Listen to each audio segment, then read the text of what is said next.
नमस्कार दोस्तों, स्वागत है आपका हिंदी नॉलेज शो में। तो दोस्तों, एमका में लगने वाले इंजन को लेकर काफ़ी सारी अपडेट निकलकर सामने आई हैं और सारी की सारी मैं आपको इसी वीडियो में बताने जा रहा हूं। और इस वीडियो को मैं काफ़ी छोटा रखूंगा, इसलिए फटाफट आपको सारी अपडेट देता जाऊंगा। आप बहुत ही ध्यान से सुनते जाना। तो दोस्तों, सबसे पहले तो बड़ा अपडेट ये है कि जो एमका लड़ाकू विमान में लगने वाला भारतीय इंजन होगा ना, उसका जो प्रोजेक्ट है ये प्रधानमंत्री ने खुद अपने हाथों में ले लिया है। जी हाँ, प्रधानमंत्री ऑफिस इस पर पूरी नजर बनाए रखेगा और इसे एक नेशनल प्रोजेक्ट की तरह लिया जाएगा। अब आप में से कुछ लोग सोच रहे होंगे कि एक इंजन पर प्रधानमंत्री इतना ध्यान क्यों दे रहे हैं।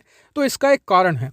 दरअसल दुनिया भर में बहुत सारे देश हैं जिन्होंने लड़ाकू विमान बना लिए हैं, बहुत ज्यादा अमीर अमीर देश भी हैं, लेकिन लड़ाकू विमान का इंजन बनाने में कुछ ही देश सफल हुए हैं। यहां तक कि चीन, जो दुनिया की दूसरी सबसे बड़ी आर्थिक महाशक्ति है, वो भी एक लड़ाकू विमान का इंजन बनाने में पूरी तरीके से असफल हुआ है। यहां तक कि भारत खुद तेजस लड़ाकू विमान के लिए इंजन नहीं बना पाया है। वो लड़ाकू विमान भले ही स्वदेशी हो, लेकिन उसमें लगने वाला इंजन अमेरिकी है। और इससे आप समझ गए होंगे कि लड़ाकू विमान का इंजन बनाना बहुत ज्यादा बड़ी बात है। आपको वर्ल्ड लेवल पर बहुत ज्यादा रेपुटेशन मिलती है। इसके अलावा अगर आपको रूस और अमेरिका की तरह अपना खुद का 100% स्वदेशी लड़ाकू विमान बनाना है, तो उसमें 50% काम सिर्फ इंजन बनाने का है। यानी कि अगर आपने इंजन बना लिया तो आपने आधा लड़ाकू विमान ही बना लिया। और इससे आप समझ गए होंगे कि इंजन बनाना कितना ज्यादा कठिन काम है।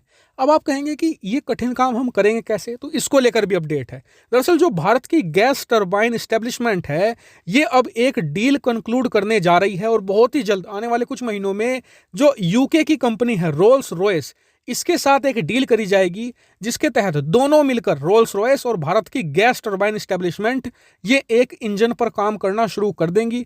और इस इंजन की पावर होगी 110 किलो न्यूटन। ये कितनी ज्यादा है?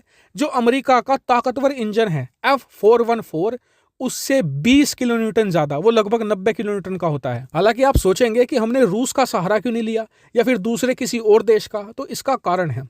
आप गूगल पर सर्च कीजिएगा रोल्स रॉयस, आपको खुद पता चल जाएगा। क्वालिटी का दूसरा नाम ही रोल्स रॉयस है।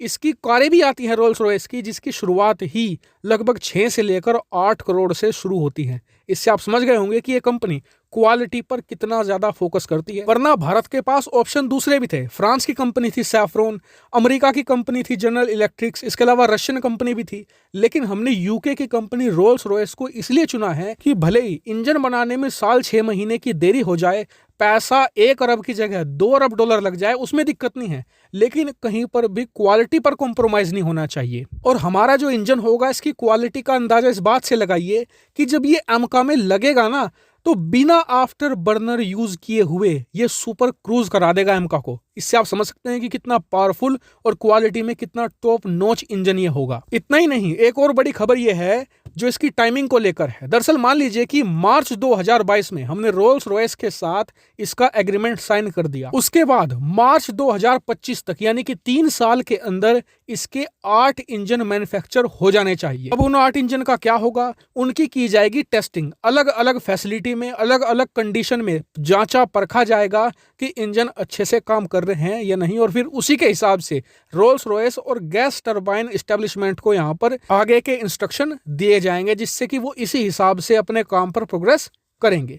तो फिलहाल ये अपडेट था। जैसे ही कुछ नई चीजें निकलकर सामने आएगी एमका और उसके इंजन को लेकर, मैं तुरंत आपको वीडियो बनाकर सूचित कर दूंगा। आप लोग चैनल को सब्सक्राइब कर लेना। फिलहाल वीडियो में इतना ही। Thank you very much for watching video.